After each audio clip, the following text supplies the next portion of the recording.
The night my sister's best friend asked me to fake a kiss with her in front of 40 people, I thought I understood exactly what I was agreeing to. I did not understand anything at all. My name is Nathan Cole.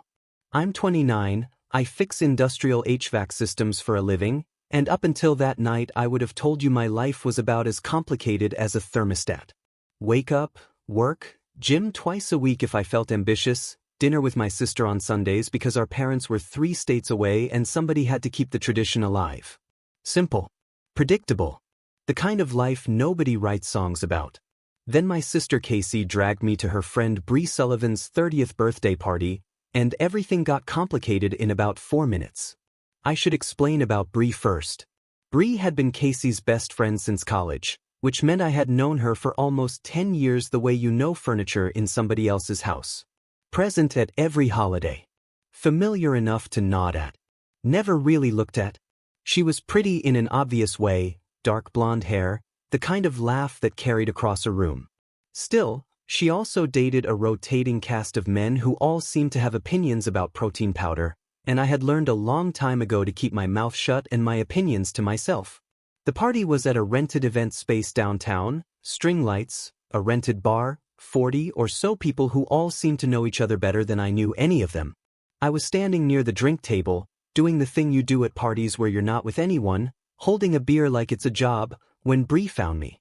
"Nathan," she said, "I need a favor, and you're going to think I've lost my mind." "I already think that." "Go ahead." She looked over her shoulder, quick, nervous, not like the Bree I thought I knew.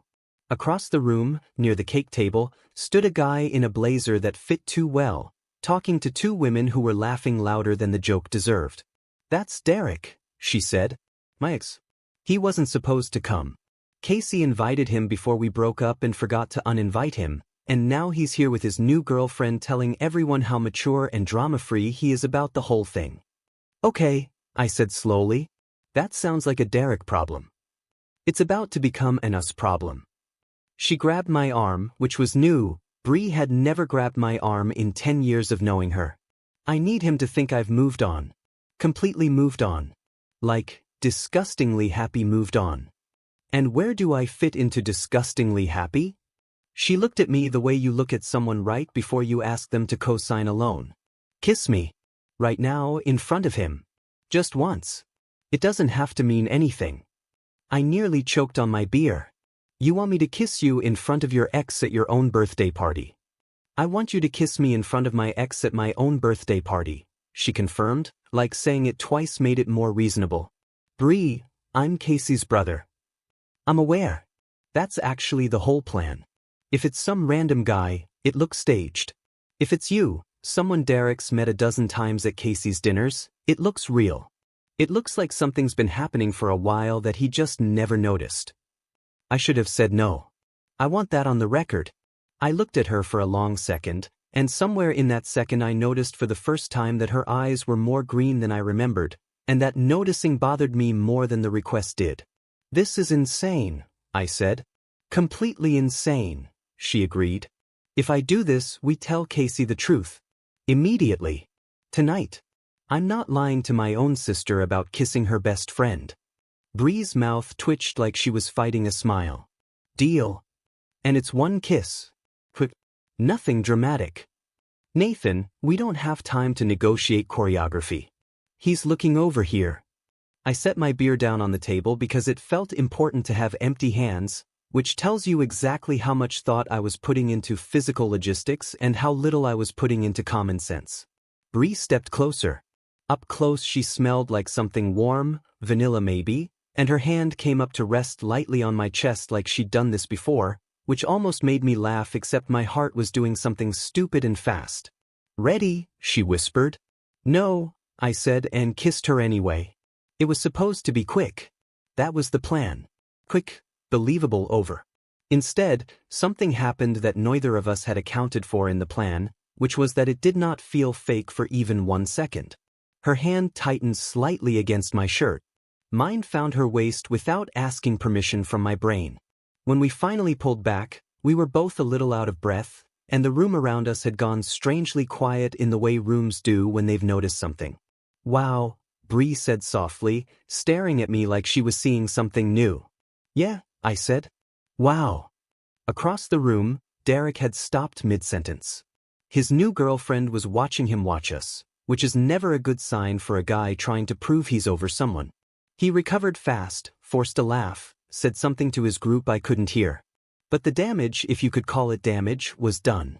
Then I heard my sister's voice cut through the string lights and the low music like a fire alarm. Nathan Michael Cole. Casey was standing 4 feet away with 2 drinks in her hands and an expression as if she'd just watched her brother set off a firework indoors. What in the actual hell was that? We can explain, Bree said quickly.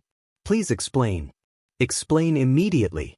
My brother just kissed my best friend at her birthday party, and I need context before I have some kind of episode. I open my mouth to explain, and this is where I want to be honest with you, because I promised Bree the truth and I meant it. I looked at Casey, then at Bree, then back at Casey, and the explanation that came out of my mouth was not the one we'd planned. It wasn't fake, I said. Bree turned to stare at me so fast I heard her earring hit her shoulder. Excuse me? Casey said. It was supposed to be, I said, because apparently once I started being honest I couldn't stop. Bree asked me to kiss her to make Derek jealous. That was the plan. But it didn't feel like a plan halfway through. The party had not exactly stopped to listen, but there's a certain radius around a scene like that where conversation just naturally dies, and we were standing in the middle of it. Bree's face had gone pink in a way that had nothing to do with the wine she'd been drinking. Nathan, she said, quiet now, just for me. I said I'd tell the truth, I said. I didn't say it would be convenient. Casey looked between the two of us for a long moment, like she was doing math that didn't add up cleanly. Then, slowly, something shifted in her expression, less shock, more the particular exhaustion of a woman who has just realized she is going to be dealing with this for a very long time. We are not finishing this conversation here, she said. But we are finishing it. Both of you. This week. She walked off toward the bar, muttering something about needing a real drink instead of the sparkling water she'd been nursing, and Bree and I were left standing there with 40 people pretending not to have watched the whole thing. That went well, Bree said. Could have gone worse, I said.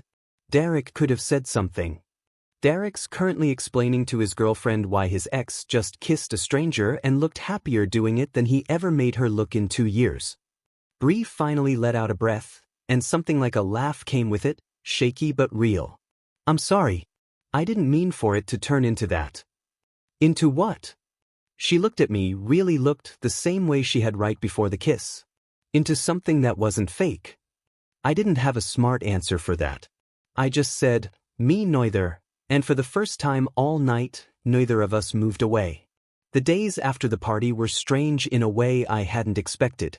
Casey called me twice, texted me 4 times, and finally showed up at my apartment on a Tuesday evening holding takeout containers like a peace offering and a warning at the same time.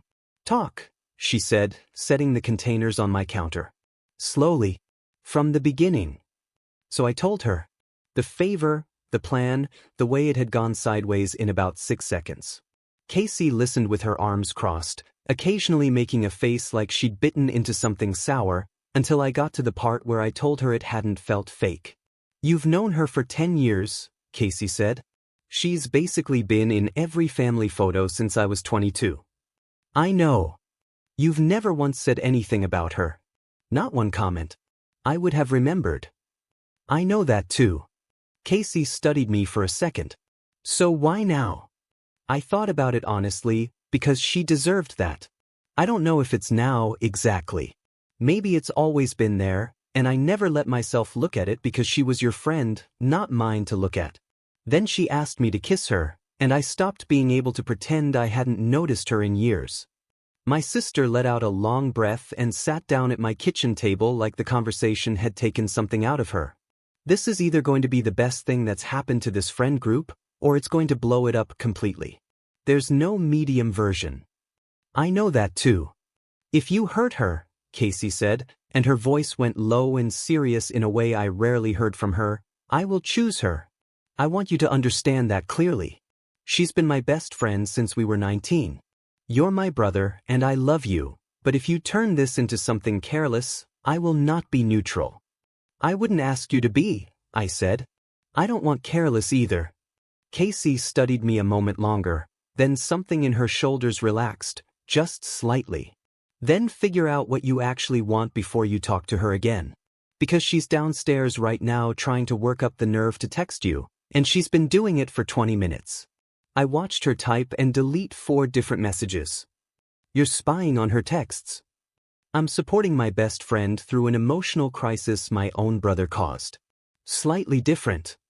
Bree texted me 23 minutes later, which meant Casey's estimate had been generous. Can we talk? Somewhere that isn't a party with 40 witnesses. I typed back before I could talk myself out of it. Coffee tomorrow. Just us. Okay, she wrote. Then, a minute later, I'm nervous, and I don't love that. Me too, I sent back and meant it completely. We met at a small coffee shop near her apartment the next afternoon, the kind of place with mismatched chairs and a chalkboard menu that hadn't been updated in a while. Bree was already there when I arrived, twisting a napkin into a tight little spiral, which told me everything about how calm she actually was underneath the composed face she'd put on.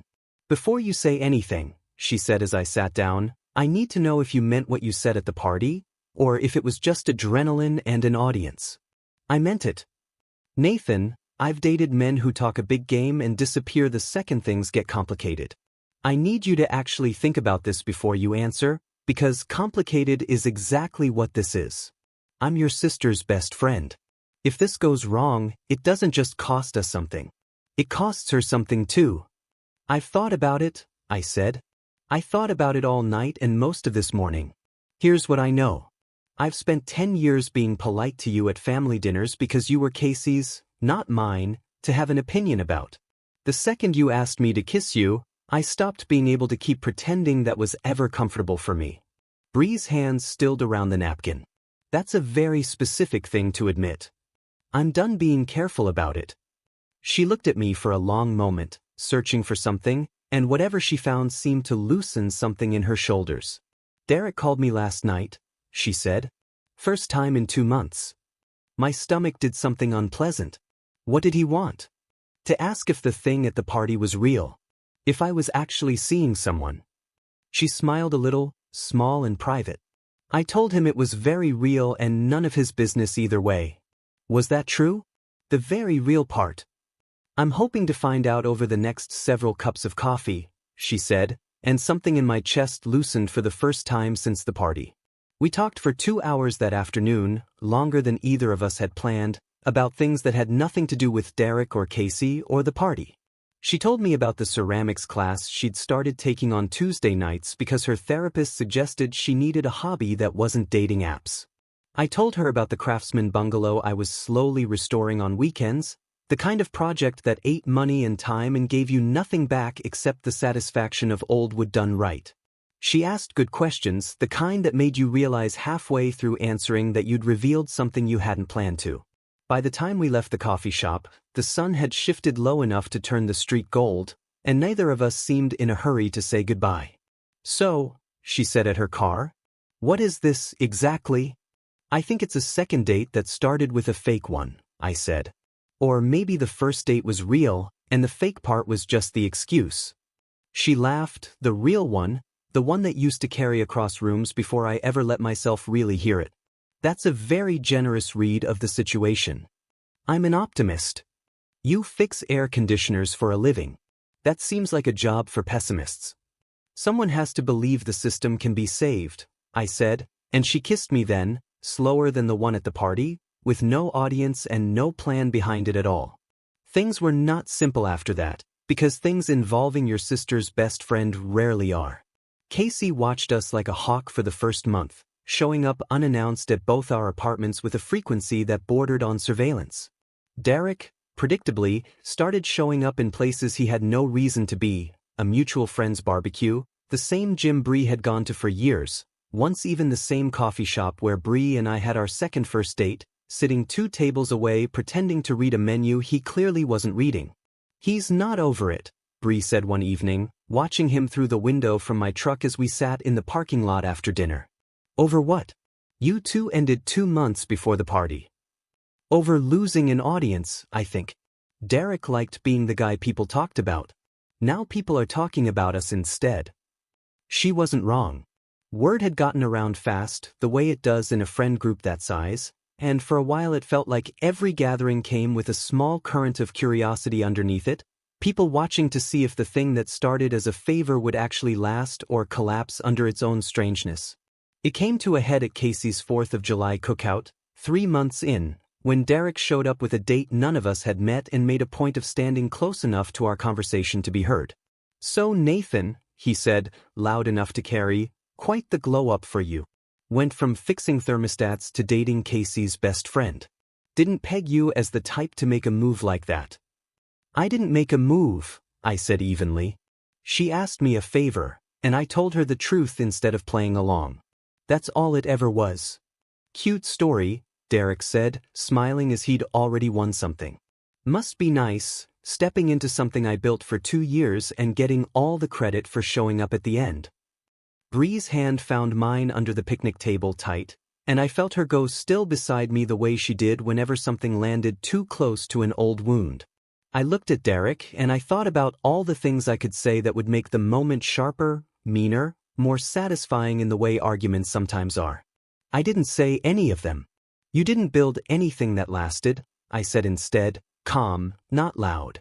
"If you had, she wouldn't have been free for me to notice in the first place. I'm not interested in fighting over credit for something you couldn't keep."